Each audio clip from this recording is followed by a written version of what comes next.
Hi, I'm Arun. Welcome to cine true studio. ഇന്ന് കേരളക്കര ചർച്ച ചെയ്യുന്ന വിഷയമാണ് എമ്പുരാൻ്റെ കട്ട് വേർഷൻ. ഞാൻ നിങ്ങളുടെ മുമ്പിൽ നിൽക്കുന്നത് അത് പറയാൻ വേണ്ടിയിട്ടാണ്. ഇനി ഞാൻ പറയാൻ പോകുന്ന കാര്യം ഒരു പാർട്ടിക്കോ ഒരു സംഘടനയ്ക്കോ ഒരു വ്യക്തിക്കോ എതിരല്ല, എൻ്റേതായ സ്വന്തം അഭിപ്രായമാണ്. നമ്മൾ ജീവിക്കുന്ന ജനാധിപത്യ നാട്ടിലാണ്. അവിടെ ഒരാൾ അയാളുടെ ഇഷ്ടത്തിന് ഒരു സിനിമ എടുക്കുന്നു.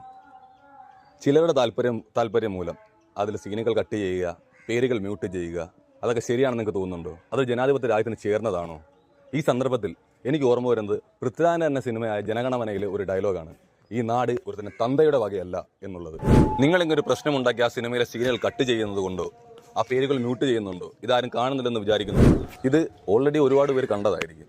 കാണാത്തവരുണ്ടെങ്കിൽ സോഷ്യൽ മീഡിയാസ് വഴി എല്ലാവരും കാണുകയും ചെയ്യും. പിന്നെ എന്താണ് ഈ കട്ട് ചെയ്തിട്ടുള്ള പ്രയോജനമുള്ളത്?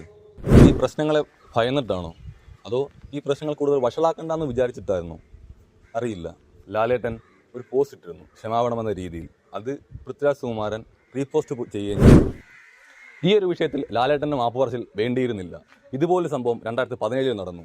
അതിലെ പ്രധാന നായകനെ ഒരുപാട് അലിഗേഷൻസ് വന്നു. സീൻ കട്ട് ചെയ്യണം, മാപ്പ് പറയണം എന്നൊക്കെ പറഞ്ഞുകൊണ്ട്.